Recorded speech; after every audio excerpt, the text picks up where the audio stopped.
Welcome, you guys, to the TJI podcast. This is your host, Sike, and today I am sitting with. Ba-da-ba-bum. I'm Aaron. Yes, his name is Aaron, and I'm Sike.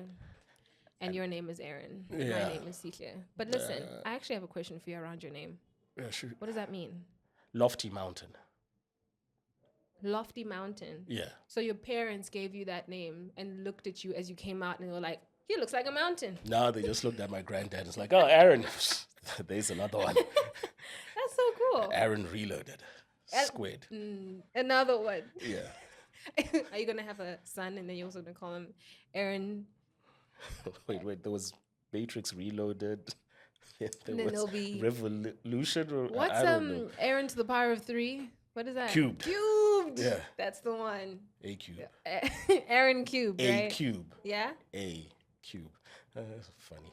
But now my wife won't allow me to do No? that. No, she will murder. You're married. Yeah. That is such a vibe. Yeah. Teach us how to get married. How did you do it? How are you taught to get married? I'm just asking. Like, it is hard out here. No, okay? it's not easy. We're It's trying not to easy. settle. We're close to 30, and It's fun though. no comment. It's a fun, stressful journey. Mm-hmm. It's what I'm trying to do now. The whole marriage thing, as Christ loved the church, Mm-hmm. and He calls us. He calls us Yeah. His bride. Right. Yeah.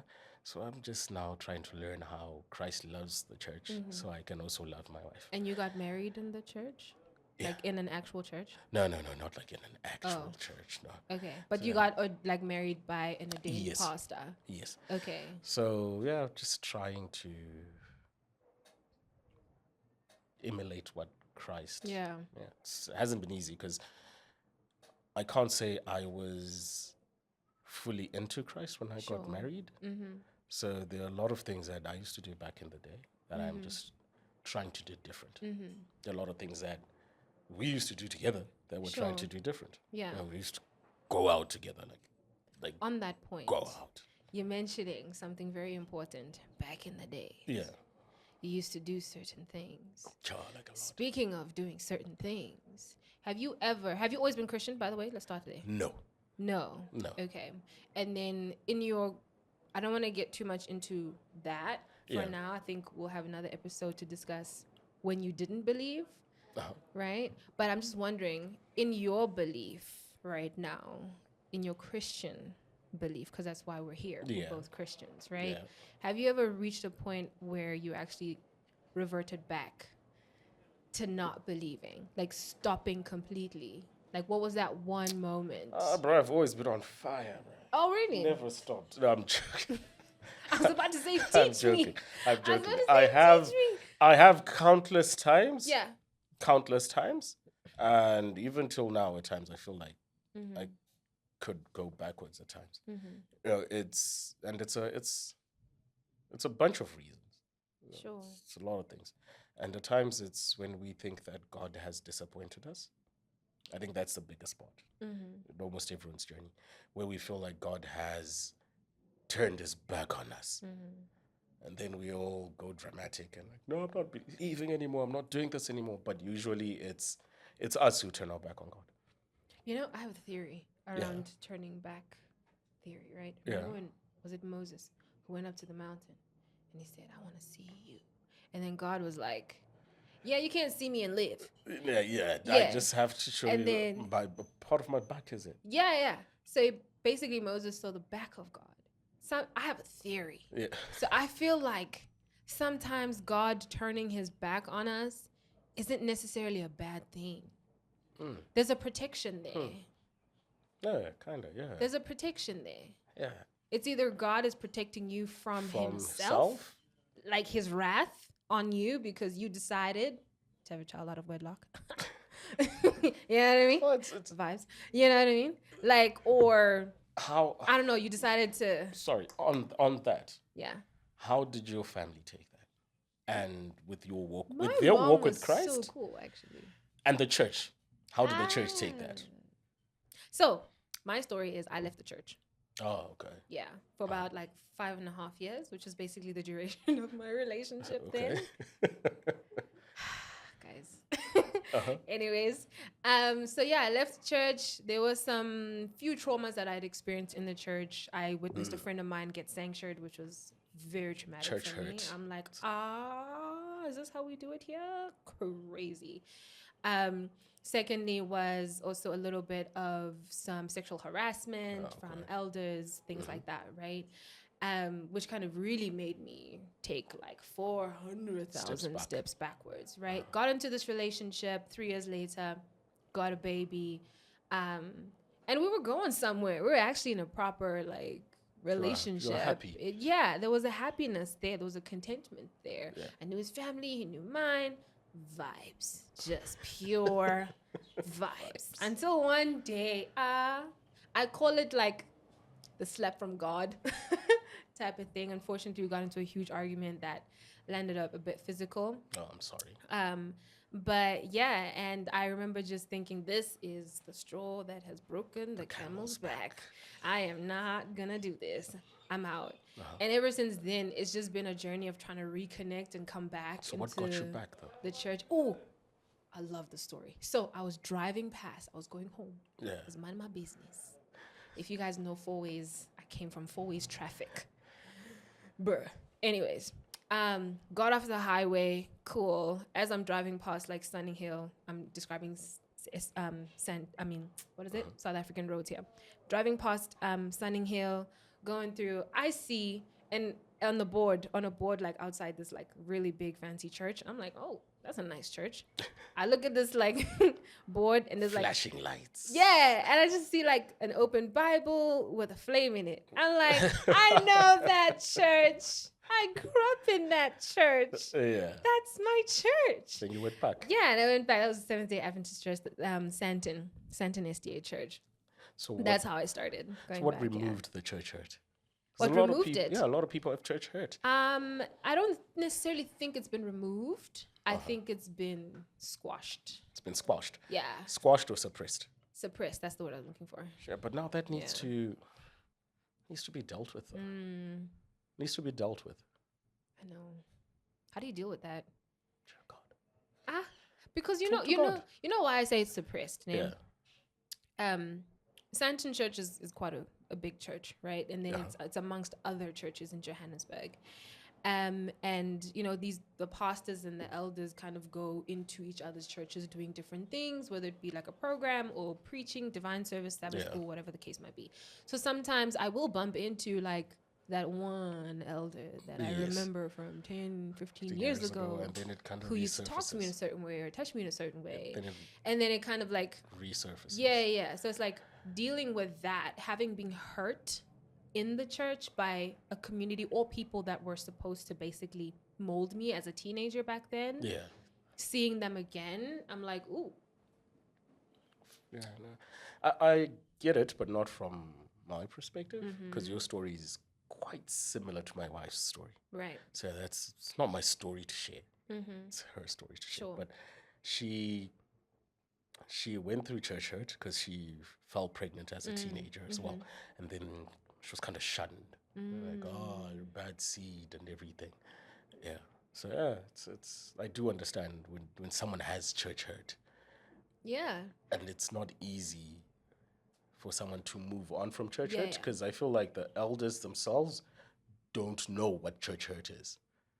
Do you think a church leader will know what church hurt is or understands? I think to a certain level, they might also experience it. Yeah. In the sense that I know of a pastor, very, not renowned, but he's kind of a popular pastor, I think even here in, I don't know, different parts of Africa, essentially, who has experienced church hurt, like in reverse. Like people in the peers kind of chastising him from the pulpit because of either the way he conducts himself or, the way in which he speaks when he's on the pulpit. Very relatable guy, super dope. Like, bro, I think you'd like him if you meet him. But like, when you are in a specific kind of church that does things in a specific way and you're too far on the liberal side, or you're too nice, you need to whip them, you know what I mean? But like, yeah, he chooses like kindness to whip people back into Yeah, so shape or back into the church. So when does rebuke come to a point where it's now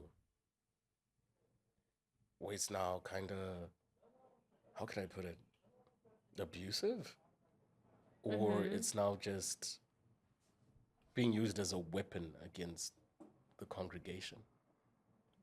That's a real thing. Yeah. That's a real thing, and I think a lot of elders do that actually, which kind of creates church hurt, either in the youth or the people in the peers, whatever. Even people in leadership, you know what I mean, also get chastised and hurt, by their leaders, type of thing. Like how there's organizations inside the church. Oh, there's a pastor, and then there's the elder, and then there's the youth leader, music, what. There's someone on top of someone. Yeah, yeah. So sometimes when they're sitting in their meetings as well, they're like beating each other up. Like, oh, you shouldn't do that.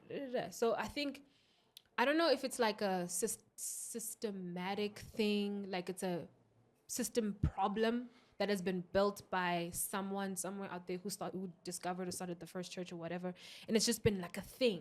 Like even in the Bible, the Pharisaic way of thinking, it's been like that. You know what I mean? It's just like a continuation of just abuse and hurt within the church, right? And I think it's trickling down to now our generation, and I feel like in our generation, there's a lot more rebels. The 2Ks have come in with some other fire, right? They're like, oh, you gonna hit me? Fine, I'll put you on blast. I'll fight back. You know what I mean? Like people are making story times, like the pastor of this church did ABC. You know what I mean? Yeah. Yeah. So I guess things change, but are they changing for the best, or? I think they're getting worse. They're getting worse. Yeah. I think they're getting worse. Not just in a specific church. I think in churches in general. People are experiencing continued chastisement, continued like hurt, whether it's sexual violence or being called out on the pulpit, which is something that actually does happen. Is it? And that it's being directed at someone specific or a specific group. But then is that okay to actually call out people like that? Or should we exercise what Matthew 18 talks about, where we're being taught if you have a specific problem with someone, you first go and have a one-on-one. If that doesn't work, you call in someone to intervene. Third one, you know what I mean? We're working with open rebuke.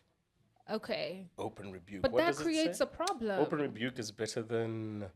I think that verse is in Proverbs, if I'm not mistaken. Was it Psalms? No, it's in Proverbs. I'll just look it up again.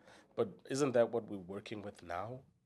Open rebuke. Open rebuke, but now it's coming from a point of power. Okay. Where it's coming from people who are power hungry.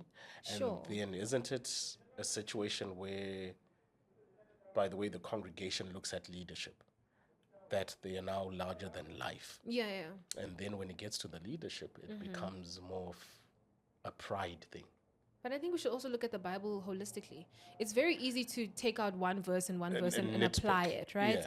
But then the Bible also does tell us, like, don't be quick to judge the person who has a speck in their eye when you have a log in your own. So you can't tell me, don't do that, stop, whatever, swearing in church or whatever. When back at home, you beating up your wife and calling her all kinds of names. You know what I mean? It's like, also, as much as you're teaching me and teaching the church and doing the open rebuke thing, he who has not sinned, cast the first stone. That's my thing. It's easy to go out there and like yell at people when your own house is falling apart, when your own life is the opposite of what you're preaching. So it's like, sometimes I feel like God should have a vetting process of his own and just like strike down lightning and say, I don't want you in my church. I think he does. You think so? He does. Because we're now a generation that reads the Bible looking for what suits us, what we feel comfortable with. Right. Like, okay, yeah, I can deal with this. No. Oh, man, going to church and praying 24/7 doesn't make sense to me. I pray on Sundays and Saturdays. Right. Then someone comes to you and tells you, yo, if you're lukewarm, Jesus will spit you out. Revelations. And then you're like, I will spew you out of my mouth. Yeah, and then you're like, Yeah. Right? And then when someone tells you that, no, you have to die to the flesh, but then you're like, no, but God wants me to be happy. No, it doesn't mean he wants you to be happy in sin. Yeah, yeah.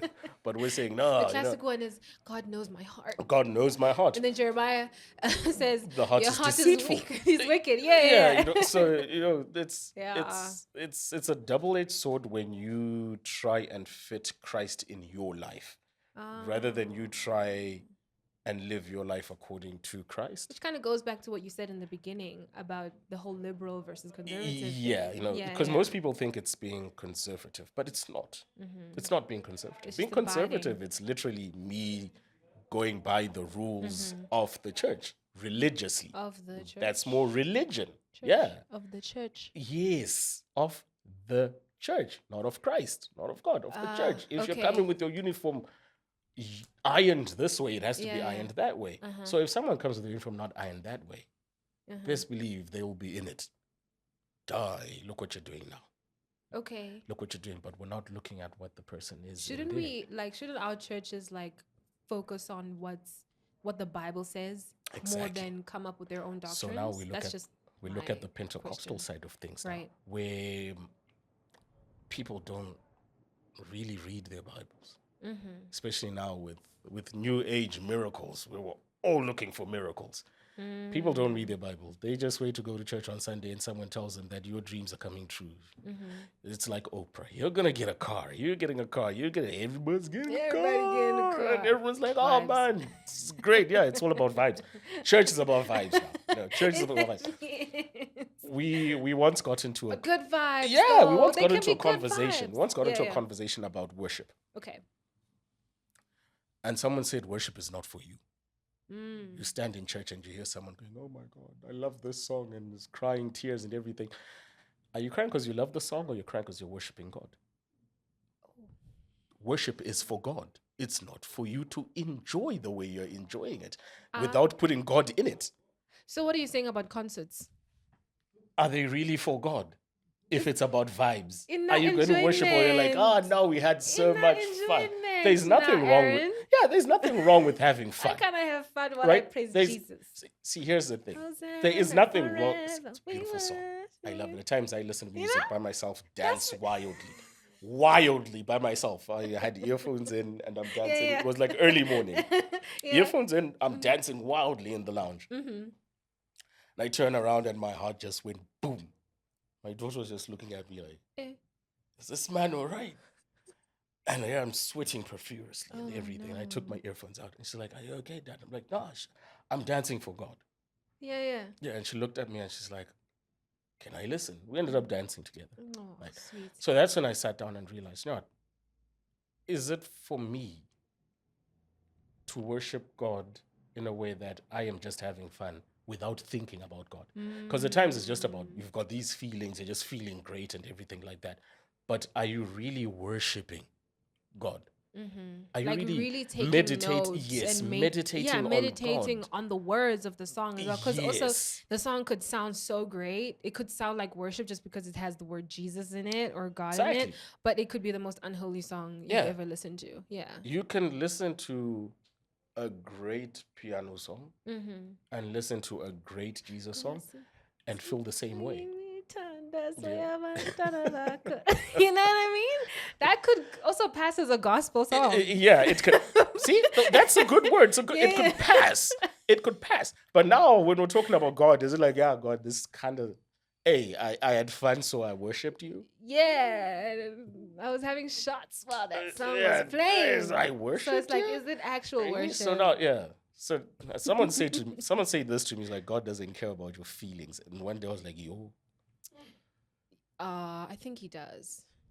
Cares about you. Yeah, I think he does care about my feelings in the sense that I can come to him and lament and say, Lord, that pastor came for me, or that pastor touched me, or whatever. From that perspective, yes. Yeah, I think he does care, even with the things that are mundane, in the sense of I can come to him and say, God, I don't really feel you in this moment. I can't hear your voice. I haven't heard your voice in 5 years. That's me. And really? I feel like you're not here. You know, I feel like you're not real. I've actually had this conversation with God, and I said, God, I don't think you're real. I don't think you exist. But if you do exist, let the rain stop. Guess what? 20 minutes later, the rain Already stopped. stopped. I was like, whoa. And this was at a funeral. By the way, earlier this year, when we were burying my uncle, my late uncle, it was the saddest day of my life. Oh, my condolences. And I remember in that moment, I just thank you. I just really could not understand why it happens. This happened, and how can there be a God when I'm experiencing this much pain. I think it just goes back to that church hurt thing, or even that why I stopped believing. Sometimes it doesn't have to do anything with the church. You know what I mean? Yeah. Sometimes it's just you abandoning your faith because you're experiencing so much pain and so much rejection. And, you know, your life is just going upside down. And so it's easy to blame God and say, God, I don't think you're real because my mom died. I don't think, you know. And I think in that moment when I tested God in that way, I'm not saying do it, because God is not everyone. a man. He's not a God to be tested like Might that. not work for you. You know what I mean? Yeah, but he had to open himself up in that way for me to know that he's real. Kind of like what happened with Moses. Lord, I want to see your face. Instead, God showed him his back. I think that was the thing with me, in the sense that God showed me his back as well in that moment, in the sense that I wanted the rain to stop now, but it stopped 15 minutes later. You know what I mean? So God also kind of works in his own time. Where was it coming from? The fact that it's coming from somewhere genuine.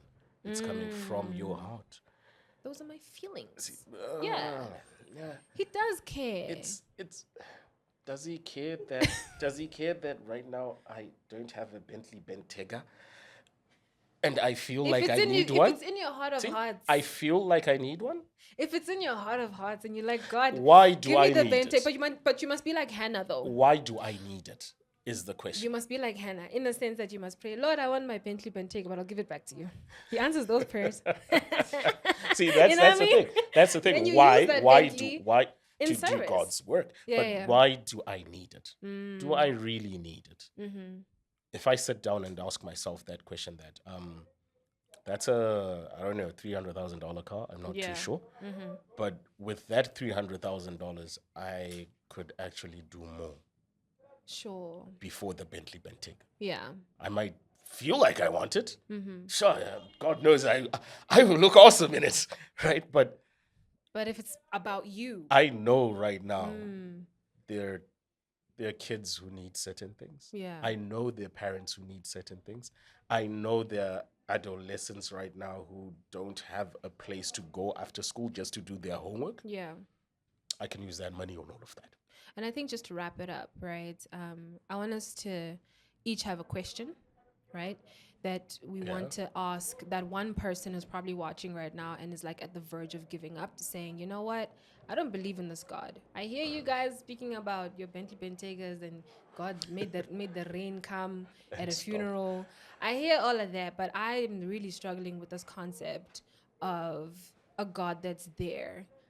He hasn't shown up for me in A, B, and C. I've experienced church hurt. I don't have money for my education, things that are good that I need in my life, and God is not coming through for me. Like, what question would you ask them before they make that decision to say, I'm out? If I'm being honest, the question that I would ask is, what role have you played so far? In what? In that. In where they are? Yeah. But what if the circumstances are like, they've just been bad from the start? Do you know everything that you've said? Let me just give you a rough outline of my life. Mm-hmm. Born with a silver spoon in my mouth. Boom. Lovely. Vibes. Yeah. Everything's great. Yeah. Dad's making money. Mom's good. Everything's good. Before my dad died when I was 11, our house burnt down. Then my dad died the following month. Ooh. Then the money just vanished and everything. Right? I am one person who shouldn't be sitting here right now. That tower just came tumbling down like the walls of Jericho. Not everything has been easy. Yeah, just like the walls of Jericho. Not everything has been easy. Yeah. After all of that, the mom died just soon after school when I was done with my A levels. Then mom died. Then now I'm just there bouncing around from place to place, and you're just trying to think in your head. You're trying to think, but you're now at that point where you seem like you know everything. Right. Yeah. And people are giving you advice, and you're like, okay, they're giving me advice, but they're not in my shoes. You think you know everything. right? Then you'll end up, maybe you'll pull yourself together with a couple of guys who think the same way as you are. So now you're not in a good space. You try everything. You're like, okay, God, where are you? Then at times you have to sit down. I sat down. I looked at everything, and He was always there. Be it I was in a bad situation, be it I was in a good situation. Though I go through the valley of the shadow of death, He never said, I'm going to make you fly above it, or I'm going to make you go around it. We're going through it together. with So your rod and your staff. It's that up to comforts me to turn and look, God, you are there with me. We are going through this together. Right. There are certain things that you'll think are happening for God knows what reason. Like the house burnt down, then my dad died. But then there are times when I would sit down and ask myself, why would that have happened?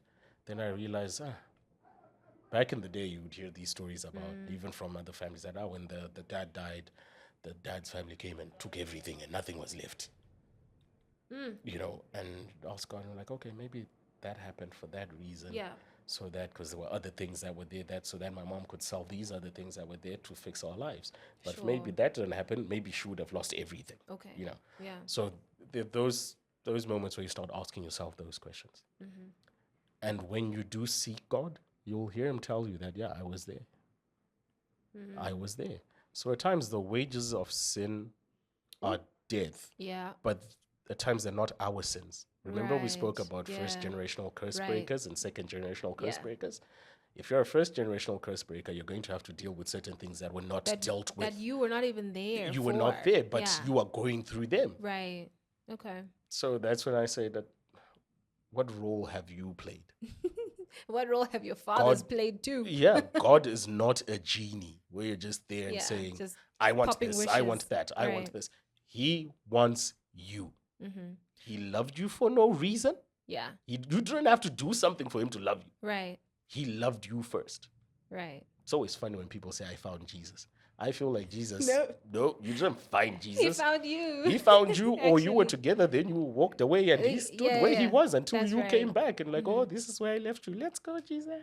I think what I would say as we close, like, I would say, just say this simple prayer, and it worked for me. I don't know if it'll work for everybody, but just ask that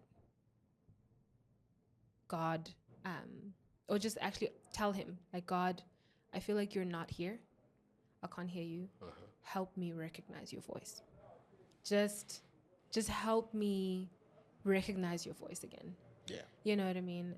Because I think even when I was growing up as a child, there were a lot of things that I did in ministry that were led by the Holy Spirit. Hence, I was even able to be like a leader, like a bit of a youth leader at some point, to be able to experience, you know, the conversations that happened around my friend being sanctioned from the church. You know what I mean? Which traumatized me, by the way. But I think I stopped hearing the voice of God after that, when I really experienced true disappointment in the church. Yeah. I think it's important for us to also just attain that childlike attitude again and say, God, I remember when I was a child, I could hear you. I would jump off like this one jungle gym to the next, and I would make it because I know, you know, you had me, your angel protected me from falling and breaking my arm. So I think it's just going back to that childlike behavior, that childlike attitude, and saying, God, I really want to take this step. I really want to jump. I really want to take this new job. I really want to quit, actually, in this believing thing. But you just need to show up for me right now in this moment, because I'm literally about to give up. Yeah. Like, it's just not working. Just help me recognize and hear your voice. Yeah, I think that's what I would say. But anyways, before we start rambling on, because you and I can talk forever. And ever. But people should just know that God loved them before they did anything. Right. So, the Lord is my shepherd. That is like my prayer. I shall not want. Yeah. He doesn't have this vindictive mission to see you suffer. No, man. He loves all of us. Yeah. He loves us so much that He actually became the good shepherd to go and find us, you know? And He found me, and He's still finding me. And I think I'm still on my way back to the crawl. To be honest with you, I haven't reached the 99 in the crawl yet, No. but I think I'm still in that journey with him. It's a journey. Yeah, I'm still on his shoulder right It's a now, journey. and he's still telling me, "Girl, it's okay. No, same here. It's all right." Same here. You We're know. still on that journey. But yeah, thank you so much for joining in on the TJI podcast. It's been an honor to have you. Thank you for staying this long. Please do like and subscribe and comment and hit the notification bell. Everything, share. Tell your friends about us. Go on our Instagram, TikTok.